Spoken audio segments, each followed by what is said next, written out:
Millions of AT&T customers were impacted by a major data breach. Big tech companies continue with massive layoffs, and the government approved billions of dollars for cybersecurity.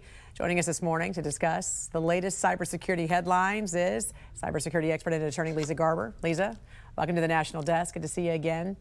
I want to start with these 9 million AT&T customers that have been affected after a third-party vendor was hacked in January and exposed customer data. So what information does this include, and what are the consequences of this data breach?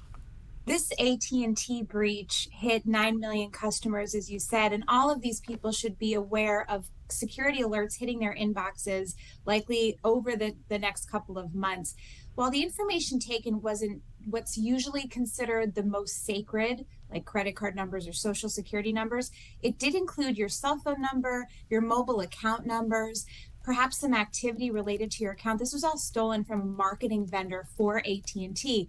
This information is actually extremely sensitive because it can be used for identity theft through a variety of cyber scams. So definitely be aware if you are, unfortunately, one of these AT&T impacted customers, not only for security alerts from AT&T, but be on the lookout for scam text messages, phone calls, emails. Because these folks now have your account number, they may be able to fool other vendors. So definitely something to be aware of, and of course, change your password. Well, how concerned should we be about this, being that it's a recurring issue, and what preventative measures are in place to protect Americans' privacy?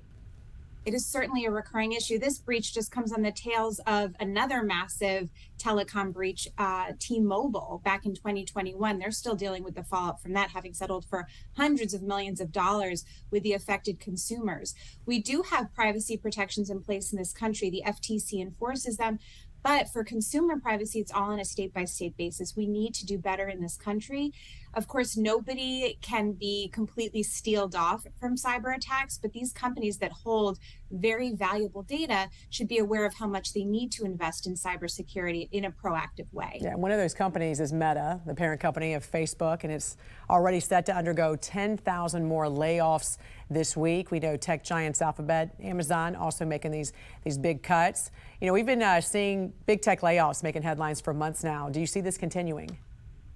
This will likely continue for the foreseeable future. Unfortunately, whether this is a course correction or a crash in some way for the tech sector, course correction meaning because of the pandemic, everybody boosted their workforce because everyone was going online and working remotely. These companies are making these changes for a variety of reasons. In Meta's case, it's to scale back on some of their work in the metaverse.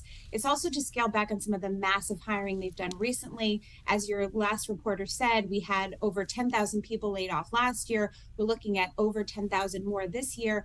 Amazon, major numbers. Alphabet, parent company of Google, major numbers. Also Zoom and Microsoft, and smaller tech companies too. Did they overhire during the pandemic? Maybe, but they have to do better in considering how they develop their strategy moving forward. Leeza, the government has approved more than $3 billion for cybersecurity in a new budget report. What does that include, and will it be enough? This is an increase in the amount of money that's been designated over the past couple of years for proactive cybersecurity, something that privacy and cyber experts are very excited about. Is it enough? It's probably never enough. But what's exciting about this budget increase is that it's earmarked for infrastructure in the United States, which, as we know, we've seen massive data breaches hitting water, energy, all different sorts of sectors related to critical infrastructure in this country. And so what we're seeing is that implementing through this budget reporting measures, meaning that we and what data breaches are taking place, and also that infrastructure is being more proactively protected. All right, cybersecurity expert and attorney Leeza Garber, we appreciate you joining us this morning here on the National Desk. Have a great week. Thank you, Jan.